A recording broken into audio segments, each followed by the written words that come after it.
Hello and welcome to Follow Everton, an Everton that is under new ownership. Adam, what are your thoughts? The sky's blue. The sky is blue, but it isn't sky blue because sky blue is starting to get pretty ominous over in Manchester. They're losing matches, they're not getting results. But what do you think? So, Dan Friedkin, for those that haven't been following, is officially the Friedkin Group. As far as I can tell, there's not many more. Adam, like it's over. No many. But maybe the Friedkin Group owns Everton. Moshiri can just fly off into the wind and be gone. Yeah. Yeah. I think it's something every Evertonian's been wanting for years. I think it was about 2 years ago when I seen the first little article that potentially 777 was going to take over. No one really knew about him, but we did all of our research, did some digging, and then after probably about a week, we're like, yeah, this isn't for us. So the fact that like when Sir Freakin came in, there was John Textor that was a big possibility as well to take over the club, and then again did some digging, and we probably found out that this was the better fit. So it's taken a little bit of time, but I think it's definitely the best way to move forward. And from what they're saying, the way that they want to restructure the club and invest in the first team and the women's team as well, for that matter. It's going to be potentially a good future for the club, and obviously going into that right new stadium as well is going to be. I think something that we've been lacking for quite a while is that we'll actually be able to have a bit of an appeal to players and as a club as in a whole, because we've been down the dumps for so long for the last couple of years in relegation battles. So this is something quite new for us all. So something to be proud of as well. Yeah, it's been quite the day, and I mean, it's just knowing that we have someone else, and sometimes it can get really boring to say throw the baby out with the bathwater, try something new, but we're tired of Moshiri. He's quiet. He doesn't speak much. We know he did what he could financially, but he was also very much tied in with the Usmanov group. That money is dried up, and he's basically been whatever means necessary to move on from Everton. That was 777, basically a horrid what do you call it, like grab money quick campaign. You just knew it was dirty money. They've hurt even the Texters and others trying to come in, but for right now, Friedkins have come in. And it seems like there's some issues in Roma right now, from what we can tell. But like, they have the finance. They seem quiet, but not a quiet of like hiding what they feel. It's more quiet of being professional about it. And they seem to really be driven for success. It may not be working at Roma, but they're driven enough. Hopefully not that they're just saying they win transfer windows, but I think there's something to that. From what I've seen and heard about him is that Dan Freakin's a businessman. Like, he's not I think it'd be a good way that he can come into the club, and he won't be solely just his heart on his sleeve sort of deal. Like, he'll think of it as a business proposition, and not just I'm such a blue diehard fan, I'm just going to give everything to the club, and then I think, like, rest in peace Bill Kenwright, but like, and Moshiri, I just don't think he had the football sorting side and background. He's a businessman, but he didn't get the right business people in that know how to run a football club, and I think that's what we've been lacking for quite some time now. So, and Chris, it's weird to think of in January we're going to go into a brand new stadium and new ownership as well. Like, that's something big. So the Friedkin Group can definitely rip this club apart and start fresh. Well, you brought up the point of January, Adam. Do you really think that Everton, as a franchise, or whatever you want to call the Friedkin Group now, are really going to move into Bramley Moore Dock, or whatever name they give it, in January? Or is that just more like, hey, by January, it's all over? Like, it's finally, we have a Christmas present. Moshiri isn't involved anymore. He can F off, and we can actually have a professional, well-structured, financially backed campaign of a well-built like organization that's looking to say, you know what, is Dyche doing good enough, or is it Thelwell's fault? We're actually vetting these people and making changes. Do you feel like that's what it is, or are we making? Well, this change that into the stadium. the Friedkin Group have got to come in and make some very big changes from the get go. Like they've got to basically decide, is Thelwell right man for the job, and is also Dyche fit to lead the club as well? Like for 4 games, are they going to just right off the bat go for another manager? We've been linked with Graham Potter as well, so like and Dan Ashworth as well. So yeah, there's like, yeah, the Friedkin Group can definitely come in from the get go and make some changes or not, and then we'll have to see where we are based in January and kind of go from there. But I think a definite reset's in order. Yeah, and Peter's brought up the point: if Dyche is still here come January, then it's all over. I get the point. I think Dyche needs to go. Exactly when in this sequence is, if we judge too much too early, if it's a bad organization, you have to judge aggressively early, but we don't know. So judging too early can be a downfall to trusting the new group in the Friedkins, who are going to be quiet and steady and trying to make the right decisions. Potentially, all you need is to figure out what's going on. Maybe it takes longer than we think to bring someone else in new to replace Dyche. I can't see him staying longer. Maybe it's January, maybe it's February. It's not that long away. But if the determinant is it Dyche or Thelwell, honestly, you can blame Thelwell, but Dyche we get to see every week. I don't think Dyche is doing what he needs to do. So maybe it's just like, okay, survive this season. And I don't like hearing that, but is it just surviving this season so that we can get to the new stadium? And it's a settling in period for this new organization, trying to pick out the team, learn the people, learn all the players, and try and add new directors and what have you. Is that all? Is that what you want to see, or is it simply, if that works, cool? Yeah, I think it's a hard one because I think based off the Arsenal result, I don't think a lot of Evertonians were expecting us to go to Arsenal and get a point out of that. I wasn't. Like, yeah, so I think Dyche still has a lot to prove, and he's gonna. I think his bum's going to be pretty hot right now with the Friedkin Group being the takeover. So, I think he's got like still a lot to dig in, and if the players respond with the Friedkin Group, so I think if they've got some smarts, they'll probably know that a lot of their contracts are also potentially in the water as well. So yeah, like there's going to be some big changes, and like I don't see Dyche staying there when the Friedkin Group takes over. I think even his style of play, I don't think they'll enjoy that, in my opinion. And I think that's probably where the Friedkin Group might go. Like I don't think some of the players, the way the state that we've been in for so long, I think they are going to want to change that up. It's not working. It's not working. I want it to. Well, it's agitating. You and I were on the same show against United, and all that Dyche needs is a win against Wolves, 2 clean sheets in a row to justify his entire scheme. And I don't agree that it's justified, but he does just enough to just get by, and we need him gone. But if we get, but like in a broad, we're trying to change the squad, change the tactics of a club. When does Dyche go? Does he go next week? In 4 weeks?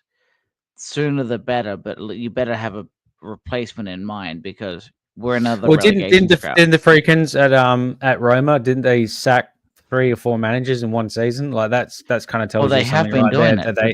Exactly that. I mean, that to me shows that they're not afraid to make a decision when they need to make the decision. Like if they didn't think something's working, they will make the decision. Oh, and I don't disagree with that. But if we are simply saying sack, build in a new replacement, we've done that before. If we want a new vision for the club, that's one of the challenges with Roma. They brought in some fan favorites. Was it Alessandro De Rossi? And they brought in some others. So if you're bringing Lukaku and Dybala as well. So if we keep turning over, is that just, are we actually fixing, or you're just kind of going for the next solution? Dyche isn't the solution. I'm not saying that, that's not what we're going here. And maybe we should go to the broader point that the focus today, and we'll have some follow-up chats, I think, from Mabsy and some others. It's a relief that we have someone else in new. Who exactly comes in? It can't be Dyche. We know it can't be Dyche. How is it 1 week, 2 weeks, 3 weeks? If we're fighting over that as Evertonians, we're not actually talking about the real issue. We want to see a better form of football. We want to see better recruitment. We want the likes of Leighton Baines, who's a likable character that seems to be doing well, to be um, in like in a position where he can help develop the youth squad. Adam, your dad met him on the plane, and he seems to know what he's doing. But at the same time, you don't want to just throw Everton faithful into the firing block either. What you want to see is a long-term strategy, some historical figures in the framework, while actually having a direction, and not just, well, if I throw money, it'll work. If not, fire people, and have that merry-go-round as well, which is what I worry about if we just do what we saw with Roma at the moment. Yeah, I'm just going to bring up this comment here, Chris. Yeah. Chelsea be the first victim. Cole Palmer will feel very cold at the with the cold pipes of the Goodison Park. How about that? Yeah, he won't be doing those any of these ones anymore. None of these. Nah. Nah, it's over. It's over. And to Taki hello. and Braithwaite will and our midfield sort them out. Yeah, that's the tricky part for me as well. Clearly I've been on with this Everton channel for a bit, enjoy what I'm doing, but man, there's nothing quite like working long days with time zone differences, and you're like, oh, another 0-0 draw. But at the same point, Everton can grind out results, but that's not exciting football. That is simply saying I'm surviving in a league. That's not. I want to get up early at, what is it, 2 a.m., 11 p.m. for us, Adam, to say I want to watch a ground out 0-0 draw. I want to see something different. It may not happen immediately. That 0-0 draw against Arsenal, though. I would say one thing, Chris, is that performance showed that the boys have got a dogfight in them, and they're ready, and they're ready to put up a fight. They're ready to put sweat on the shirt, which is what Dyche promised all Evertonians. I'm not 4 minutes saying I'm in Dyche camp, but the boys don't want to go down. There's a bit of fight. Yeah. There's a bit of there's a bit of grit, and a bit of meat in the teeth. Going, I'm ready. And that's what we want to see, right? We want to see an attractive brand of football. We want to see them play exciting football, and good tactics. And looks like we have a manager that knows the tactics as well. But at the same time, you want the boys to, at least the bare minimum, put up a fight to any team that is. Mm-hmm. Yeah, and maybe your point is valid, because what we've been dealing with is the 4-0 loss to City. No, sorry, 4-0 loss to United and Spurs was so angering. And the one we watched against United together, they weren't good by any means, Everton, but their mistakes were glorified, and they knocked 4 in, and they weren't even. They didn't feel like they dominated us as much as the 4-0 recommended. But at the same time, we didn't challenge enough, so I'm pissed off about it. So you go, okay, we've lost a few 4-0s, but we've also drawn 0-0 away against some good opposition. So you go, okay, is it worth keeping the likes of Dyche for longer? And you go, we know we want to get rid of him. If we have the replacement, go. Move him, move on. But until then, you're like, he's doing just enough to keep us up. And it's the problem that we're in. It's a sad, tragic state of affairs that we need to keep Dyche just to stay alive. And there's other people, and I'm sure Doug and others will talk to it. Yeah, there are clearly better managers to improve Everton, but if it's simply holding by until you make the right call, and make the one call that makes the improvement, one call makes the improvement, and we migrate on, and we have a new strategy, a new hiring system, a new recruitment strategy. Cool. I don't want to go, okay, we're going to push in Graham Potter, F off Dyche, whatever. He needs to go. We all know he doesn't need to. He's not going to be here. He's not the part of the plan. But you're bringing the wrong manager, right now, is that better or worse than saying, okay, we're gonna let Dyche be in, let Thelwell be in, and we make the right call in a few months here, and it's the right call long term versus a knee jerk to say everyone that's in right now needs to get out, and then we have to turn it over again in 2 to 3 months. Yeah, I mean, like I wouldn't even call it a simple quick fix, but potentially just for for a couple of months to get someone like Moisey back, who might for 1 second it's not like a written law that if David Moyes comes in, we're going to start winning every single game, or we're going to win 50% of our games or 70% of our games, but yeah, someone like Potter or like an actual overall longer term strategy, when does that come into play? Maybe the Friedkins already have that, that structure and that idea, and they can pull it off right off the bat. Obviously, we can't say that for a fact, but we don't know what their plans are. But as I said before, like the Friedkin is a businessman. Like I don't think he's just going to walk into this club having absolutely no idea who Dyche is or what we've been doing before or what we've been done in the past. He would have done his homework. And the Friedkins seem to have options. They talked about Correct, bringing yeah. Frank Lampard back, which really kind of scared me. I also had a rumor of Ancelotti as well. Well, Ancelotti can win the league. He gets bored. Maybe he should go to Man City and fix them because he goes to everywhere else. But that's all right. We'll take Pep. We'll take Pep. Yeah, I'm not sure Mikalenko could really be the progressive left back we need under the Pep system. Maybe Phil Foden is equally left-footed as owned White McNeil, but no, I don't see. He would require so much money, and right now I think I understanding what happens with PSR, that's a little bit tricky. What it seems to be is we have probably one more year of holding our breath as a fan base, saying we can't just spend stupidly, and then we're good. Yeah, like there's one. Yeah. I think it seems to be one more year, so it's buying a few players, and you know what? Lindstrom hasn't done it yet. You can see promise, but it's also promise without delivery. Harrison is underperformed. He works hard, but he's just Inleman and Jai. I've loved seeing, but have we really seen Everton strike forward? And that's where you say, is it Dyche? Is it Thelwell? Is it a combination of both? Or do you want someone that can creatively break up a really we had that before, didn't we? Brighton were quite low block, uninteresting, and Potter came in and really changed the mold. Maybe that's what we want with Potter now.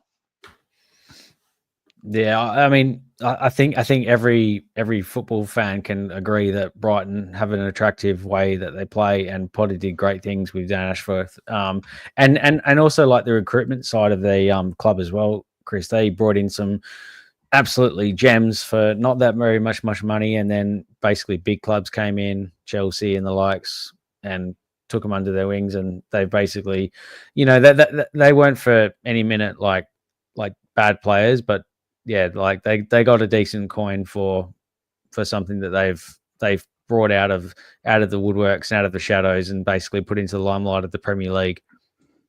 Yeah, no, I mean, Brighton have a really good model. They buy people at 15, 16, 17, and they're known to recruit good people. They loan them out, give them a few good seasons, bring them back, and all of a sudden perform. How many players, and maybe you recall this better than I do, so I'm going to ask it broadly, and if people are in the fan base here in the comments remember, please add, how many players right now have we loaned out this season that we're really excited to see do well? Ellis Sims comes to mind. Like we wanted to see him do well, but obviously he went to Coventry. Didn't we move him entirely? Not even loan him. He's gone. He's moved him entirely. Yep. Right. I want to see people that we've loaned. Tyler Onyango is the only one that rings a bell, and he is a failed at the moment central midfielder that we tried to bring into centre back. Did poorly in a match in preseason, and now he's loaned off again. Outside of that, I think who else? Another Reece Welsh. Reece Welsh, okay, but Yeah. wasn't he playing in the same failed Tyler Onyango centre back pairing that? Yeah, but I've heard yes, he could be one. So we have Tyler and sorry, we have Reece Welsh. And we sold Dobbin as well, and then Tom Cannon. Okay, so we have one person part of our future that isn't in the top of the starting lineup right now. That screams we've got promise for the future, doesn't it?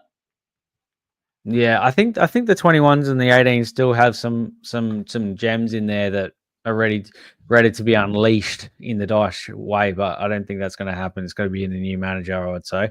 And I wouldn't be surprised if someone like Potter comes in and all of a sudden brings all these players from the 18s and the 21s, and all of a sudden we start seeing them. That would not surprise me at all. I would love it. And granted, I know both you and Was it work out. Harrison Armstrong as well? Did he score a hat trick against I think it was Notts Forest? Yeah, I would love to see Harrison. Harrison Armstrong is one of those people. But yes, what we were saying though was linking this to how Brighton play. If we're trying to imitate Brighton, we need youth players to play at a high level, build value, come back, prove themselves, and if they're right on the fringe, maybe you trade them, or if they're good enough, you keep them. Yeah, so that's what. If we're trying to imitate that as a financial model, I'm not sure we're doing it. No, Mr. Blue Skies. Yeah, Stanley Mills. Yeah, I think he did go right back on loan. Yeah, I believe he did. Yeah, I can't remember about Stanley Mills, but I know we had a few players, and we had talked about this in the last stream against United. I'm trying to remember the guy's name. We had a couple midfielders that were basically in the squad that just didn't get any minutes until the final, I don't know, 2 matches of the season. They played like 5 minutes each, but are you really Lewis Warrington? Yeah, thank you. It was Warrington. So you had a few of these kind of players that Lewis Warrington in this case, he's in the squad, doesn't play. So what you really want to see, and again, I'm not saying that Brighton is the right method, but if you're trying to imitate Brighton, what you want to do is get a large pool of players on relatively low salary, high ceiling, loan them out, see what you're doing, and then keep a few and move on. But we're not loaning out anyone, or if we are loaning them out, we're selling them to championship squads primarily. So what does that say about the value of a recruitment strategy? You're paying for their, I don't know, their health, their training, and you're going to move them on. Look what's happened to Dele Alli. He's training with Everton, but I think the rumor has it that he's going elsewhere very soon. It wasn't Fluminense. It was. Oh, I'm forgetting the name, but yeah, it was like an Italian club wants to move him. So we're recruiting that guy, and we're going elsewhere. So is that truly Thelwell? Look, let's be honest. Any football club is not going to tell you what where their strengths are. They're going to hide that stuff on what they know, what they don't know, because that's an advantage. So it's really difficult for us to see. All we know is Thelwell doesn't seem to be he seems to be picking up the starting 11 quite well. And yes, he got Amadou Onana, flipped him for a profit. He's picking high upside pacey players. Cool. But the youth loaning them out, they seem to be giving excitement. Don't you remember the years that like the Ross Barkleys and that lot would actually go out and loan, come back? Maybe not Barkley, but we had players going out and loan, coming back, and we're really excited when we brought him back. Branthwaite's the last one. We took him out to, where was he? In PSV Eindhoven, I think it was, and he did a huge deal. Yeah, and all of a sudden he comes back and makes an impact. I don't see that many players doing that anymore. And yes, we're probably dragging the recruitment piece on here, but it's a broader picture, Adam. We want to see something a little bit different than what we've been dealing with for the last 5 to 6 years, where Ashley Young is a stopgap. I'm tired of stopgaps. A one-off is fine. We need to see progressive improvement, a strategy that we're all excited about. If it doesn't work, great, but we like the strategy. Yeah, I think generally is going to be big for us. I'm going to bring up Jacko's. Yeah, January is going to be massive. We have been linked with a few strikers and pacing wingers as well. but that to me does not scream a Dyche sort of like system or setup or as in his way of thinking. I think that's a Thelwell, like, you know, can the Friedkin Group look at Thelwell and go, yeah, he's going to be able to do the recruitment? And I also read a few articles that we've got scouts in quite a few countries at the moment looking at different players and whatnot. So, like, I think maybe the scouting network is definitely out and about. But yeah, when the Friedkin Group get in, yeah, like I said, I think they're going to have a plan. Like, Yeah, and I think, Adam, the key piece here is we have a tired regime that's over, that didn't want to spend. The Friedkin Group that right now has the enthusiasm when things aren't going right, they are going to take action. They might be overreactive this year in Roma, but generally speaking, I've really, of all the groups, it's not 777, the scam artist. It's not John Texter that just speaks his mind out of turn. Of the three options, I mean, I guess you could say, what was it? The Dell Group. I'm forgetting the name, but we've had a few people that have considered coming in, you know. But the Friedkins seem to be the quietest, but also most professionally like organized unit wanting to take over Everton. I'm excited. We can't be so excited that we're just claiming to be brilliant. No, we've been worn out, beaten up, lied to about having saviors. It isn't over. We have to wait, but it's at least a step that's finally over after what feels like a year or more of an ownership takeover from the Friedkins. They left, they came back, Texter came in. I'm just relieved someone's in place now and it's official. yeah, who do we We don't have have a before? stadium. Who do you have before 777? I think there was ASP, uh, was it? AS, oh, I'm forgetting the name. AS something something. But there've been quite a few. And AS it's Capital or never, something like that. yeah. But we never have, it's never solidified, you know. No, And no, I think this is a really, really big. This could be a massive turning point and a massive step in the right direction. And a few people have yeah, said that, MSP, thank you. yeah, MSP, yeah, yeah. A few people were saying that, you know, Moyes just for a temporary sort of solution. Not completely opposed to that. However, I think the Freaking Group wouldn't want to take that sort of step. I think they would want to take more of a positive step, which is something new, something fresh, and a different style of play as well. You know, don't forget they come from an Italian league, so they're going to want to potentially play a different brand of football and a more attractive brand, which will, you know, the squad of players that we have, in my opinion, probably won't be able to do that style of a play. So Adam, it's you're going to saying bring in that new players. AS Roma is going to be Italian league is not exactly like progressive and attacking. They're quite often defensive too. That's perfect for Dyche football. Be careful. Yeah, but you know what I mean. They play a higher possession than what we would do. Just sit on the back. You mean 1/3 is the sweet spot? Yeah. Yeah. I'm quite looking, and honestly, we have Chelsea this weekend. There's going to be a reaction later in the evening for you in the UK. It's late for They us are going to now, be the but first victim of this takeover. I see. you think so? I mean, Yeah. we thought, and because of Everton fans, you know what? We had the protests, we had the yellow and the pink slips, and you know what? Alejandro Garnacho pissed us off. He had the strike of the season last year, that bicycle kick off the Diallo cross. Mm. I don't want to be too positive, but I get your point. At some point, things will change, but I don't want to lie to us and give us false sense of security. Enjoy Christmas. I think we'll get at least a point against Chelsea. And who do we have after Chelsea, Adam? Let me have a quick squiz.